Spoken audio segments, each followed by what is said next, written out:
Hello guys, welcome to this YouTube channel. A good day to everyone watching this video. So in this video, I'm going to discuss the answer key for the biochemistry section of GATE Excel 2021 paper. So let's get started. So the first one, it's an MCQ question which carries only 1 mark, but for the wrong answer, you have a negative marking, so you have to be really careful. So, which one of the following molecules, whose concentrations are 1 milligram per ml, do not absorb at 280 nanometer in an aqueous solution of pH 7 at room temperature? So, here you have to go by what is called deductive reasoning. And if you can remember that phenylalanine, which is like one of the aromatic amino acids, it has a different absorption spectrum compared to the other aromatic amino acids, which are tyrosine and tryptophan. You don't have to remember these details for all the molecules in biochemistry, but however, if you can remember that phenylalanine, for which the absorption maximum is around 257 nanometer, then this is going to be the correct answer because it does not absorb at 280 nanometer. So these are few facts that you need to remember so that you can actually get the answer by deductive reasoning, by eliminating the other options, basically. Moving on to the next question. A molecule that forms a donor acceptor energy transfer pair with dancyl group is. So basically, the correct answer here is tryptophan.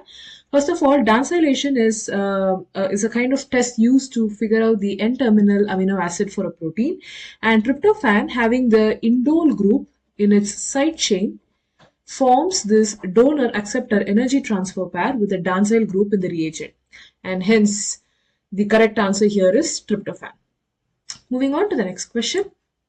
The stationary phase used in gel filtration chromatography is composed of, it's a very simple question. The answer is Cephalose. You have Cephalose beads in the gel filtration columns, and it is this particular chromatography technique is used to separate proteins based on their size, based on their molecular weight. So the larger ones elute first, followed by the smaller ones. This is a very simple question to score. Moving on to the next question. According to the wobble hypothesis, inosine at the third position of the anticodon cannot form hydrogen bonds with what? So basically, you need to know the wobble hypothesis that is responsible for the degeneracy of the genetic code. And if you look at inosine, which is in the third position of the anticodon of the amino acid tRNA, it can form hydrogen base pairs with A, U, and C. And however, the question asked here is which it cannot form hydrogen bonds with. And here the correct answer is C, which is guanine. It cannot form hydrogen bonds with guanine. However, it can form hydrogen bonds with adenine, cytidine, and uracil. Moving on to the next question. pKa value of the guanidinium group of arginine is, here it's quite tricky because usually not everybody remembers the pKa value. However, just as a fact, you can remember that the correct answer here is 12.5. If possible, you can try remembering these values from the the amino acid information chart sheet. But I would say that you can keep that as a low priority when you are actually preparing for these exams, because this is something not that is regularly tested, and they might just ask these kind of questions to boost the the rank separation, basically. So that's the point. But you can remember that here the guanidinium group of arginine, if you look at the side chain, it has a guanidinium group, and the pK value for that guanidinium group is 12.5, because arginine is a positively charged amino acid. It's a basic amino acid. So that's the point. Moving on to the next question. The non-coenzyme vitamin here is actually, this question is a wrong question. I mean, the options are wrong because all of them here listed have a coenzyme activity. So this question is actually, the answer key has MTA, which is marks to all. So basically, the correct answer that I would have in the option would be vitamin E. So here it's also called the tocopherol. And tocopherol is an enzyme which doesn't function as a coenzyme. So yeah, exactly. It is a vitamin that doesn't function as a coenzyme. So the correct option, if vitamin here was here, then it should be tocopherol. Otherwise, all the other options are vitamins that have a coenzyme activity, and hence this question has been given points for all. So it's a pretty scoring thing. Moving on to the next question. Telomerase has a function similar to, it's a very simple question. It's a reverse transcriptase. It synthesizes DNA from an RNA template. That's what reverse transcriptase do. And telomerase does this and preserves the ends of the chromosomes. And this enzyme is highly enriched in, germ cells and in stem cells because they need to undergo several rounds of division and even differentiation. So, however, if you look at really mature somatic cells or adult cells, then telomerase is very low in concentration. So that is the point, and it is a reverse transcriptase. Moving on to the next question. Which one of the following enzymes is used in polymerase chain reactions? This is a very simple question, and any high school biology student would be able to answer this. And the answer here is Taq polymerase because of its high resistance to high temperature. Because in polymerase chain reaction, we have the denaturation step, and this polymerase shouldn't get denatured there. So that's the reason why Taq polymerase is used. Moving on to the next question. In hepatocytes, the detoxification of drugs occur in, and this is also a pretty simple question. It occurs in the SER, the smooth endoplasmic reticulum. So this is the place where most of the detoxification occurs. If you remember the basic functions of cell organelles, and hepatocytes themselves are responsible for this, production and clearance of xenobiotics and even in the detoxification processes. And most of these processes, especially when there's like production of drugs as byproducts or when there is ingestion of drugs, then the detoxification occurs in the SER of the hepatocytes. So this is something that we would have come across even in our biology textbooks. Moving on to the next question. Which one of the following antibiotics can form an ion channel in the bacterial membrane? So the correct answer here is gramicidin A. And if you look at gramicidin A, it's actually isolated from the bacteria called Bacillus brevis. And it's a 15 residue peptide, and it has alternating D and L amino acid. AA stands for amino acid residues.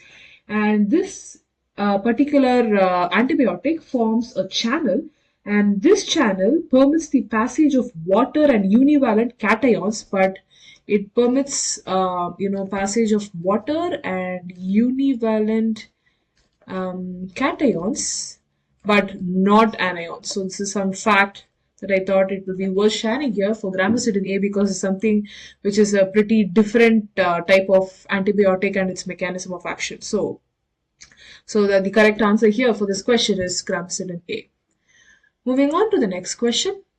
Which one of the following cells lack hypoxanthine guanine phosphoribosyl transferase, that is basically HGPRT? So clearly this is a question based on the hybridoma technology, and this technology uses a special medium called the HAT medium, which is hypoxanthine aminopterin thymidine medium. So here you basically, in this particular technology, we produce fused cells, which are, mixture of myeloma cells and lymphocytes, which produce antibodies against the given antigen. So this myeloma cells, they lack this HGPRT enzyme, and hence they die because this aminopterin blocks the de novo nucleotide synthesis. De novo nucleotide synthesis. So myeloma cells, because it lacks HGPRT, and since it is growing in the presence of this aminopterin medium, it will die because this HGPRT helps in, I will write it here again, HGPRT is an enzyme that helps in salvage nucleotide synthesis. Salvage nucleotide synthesis. And when it comes to salvage pathway, you need substrates. So that is why we give hypoxanthine and thymidine. So only the fused cells which have the HGPRT enzyme from the lymphocytes and are able to produce, continuously produce the antibodies, they ultimately are selected in this HAT medium. And the myeloma cells, because they lack HGPRT, and since aminopterin also blocks this de novo nucleotide synthesis, they are unable to produce, synthesize nucleotides because both the salvage and the de novo pathways are blocked. So these myeloma cells die, And the B cells, because of their, or the lymphocytes, basically because of their short lifespan, they also die. And only the fused cells, which have the, combination of both myeloma and lymphocyte characteristics, are selected and are used for the production of monoclonal antibodies. So the correct answer here is myeloma cells. Hope the question is pretty clear. Moving on to the next question. Which of the following lipids is non-ionic? So here you need to know the basic structures of different lipids, and sphingomyelin, lecithin, phosphatidylinositol, galactocerebroside. These are some of the lipids that are being regularly tested in different biology competitive exams. And the correct answer here is galactocerebroside, and this is a non-ionic lipid. And phosphatidylinositol, as the name goes, it has phosphate group. It is going to be ionic. And lecithin and sphingomyelin is something that you need to look at and understand its structure, at least what type of side groups or the head groups it has, so that you will get a fair idea of which one has an ionic group and which one has a non-ionic group. So that is pretty important in order to boost your ranks in these exams. Moving on to the next question. Anti-B antibodies are present in the serum of, this is a very simple question. It is present in the serum of blood group A and in blood group O. So the correct option here are A and B. So basically, when blood transfusion occurs, you need to be really careful with the blood group matching. So if you give if you transfuse a B blood group blood to A or O, it's going to lead to clotting and ultimately the death of the person. Moving on to the next question. Which of the following are energy requiring processes? So here you have to be pretty careful while choosing the option, and the correct options here are active transport. As the name goes, it requires energy, and even the Na plus K plus transport, which is a type of active ATP active transport. However, it might be very tempting to choose facilitated diffusion, but that's not the case. So the correct options here are active transport and Na plus K plus transport. Moving on to the next question. Which of the following are correctly paired? So here, replication with DNA A is correctly paired. Yes, it's a correct one. Recombination with Rec A, yes. Transcription with sigma factor is also correct. However, DNA repair and Rho factor is wrong, because Rho factor is involved in transcription termination and not in DNA repair. So the incorrect one is the DNA repair Rho factor, and the remaining ones are correct. So the correct options are A, B and D. So that's a pretty simple question, and if you know basic molecular biology, then this is an easy question to solve.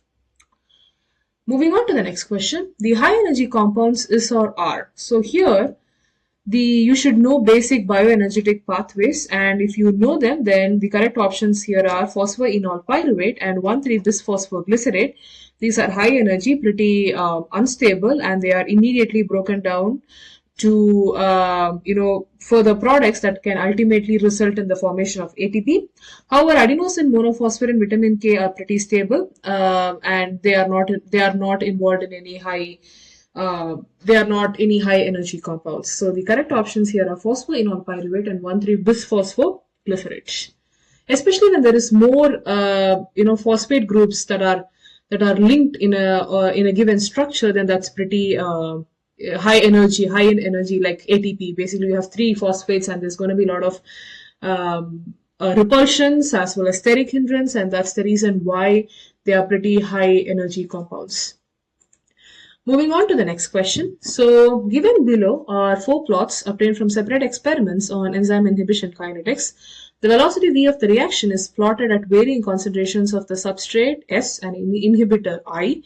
The plots corresponding to competitive inhibition is or are. So, first of all, you need to understand that these are different versions of what is called the Lineweaver-Burk plot.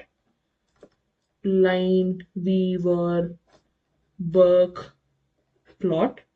And for a competitive inhibition reaction, the Lineweaver-Burk plot is written as 1 by V equal to alpha into Km by V max into S plus 1 by V max. And alpha is given by the formula 1 plus inhibitor concentration divided by the dissociation constant of the inhibitor with the enzyme.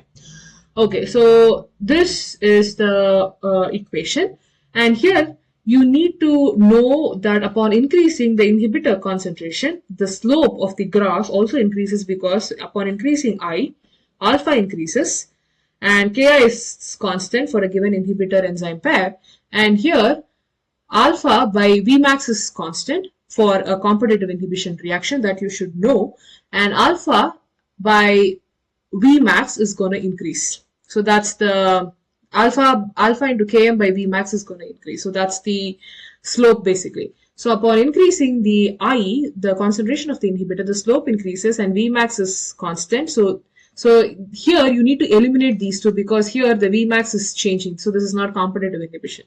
So it has to be either this or both. So we need to check that out. Anyways, so here this is a correct option because upon increasing I, the slope also increases. So this is correct. Okay. Let us look at this. Let us now slightly modify this Lineweaver-Burke plot equation and then look if we get a graph something like this. So let's multiply the LHS and RHS, that is the left-hand side of the equation and the right-hand side of the equation by V. So here you get 1 equal to V by V is 1 equal to alpha into V into Km by V max into S plus V by V max. Okay. So now V by V max, let's write V by V max. Let's just rearrange the terms here.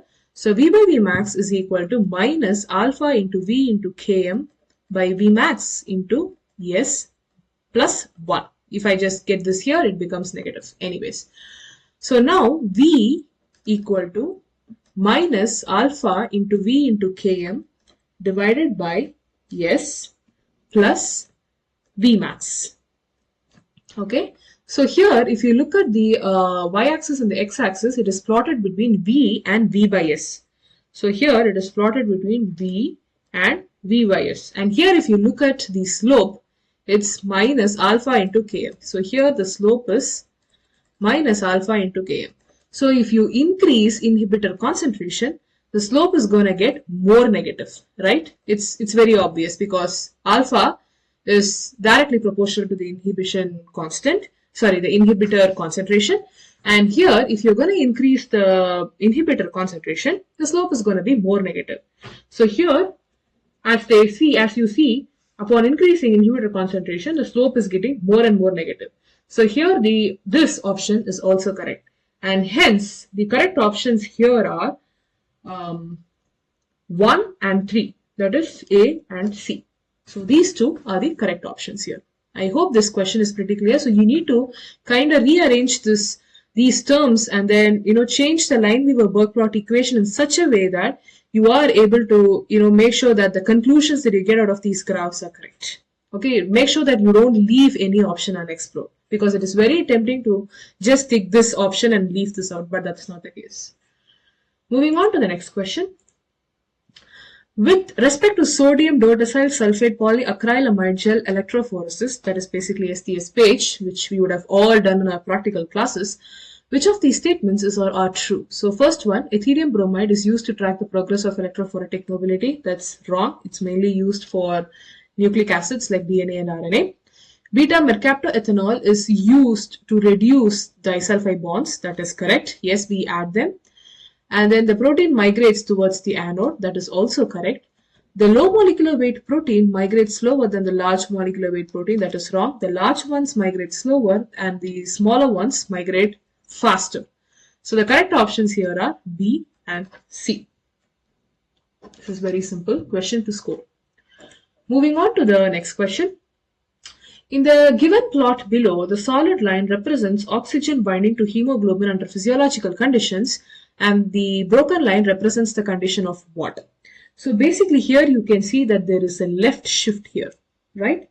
So when there is a left shift, it implies there is a decrease in temperature, or there could be decrease in BPG concentration, bisphosphoglycerate concentration, and an increase in pH. So this is something that you need to know when there is a left shift in the saturation versus partial pressure of oxygen curve for hemoglobin binding with oxygen. So here the correct option here is increase in pH or high pH.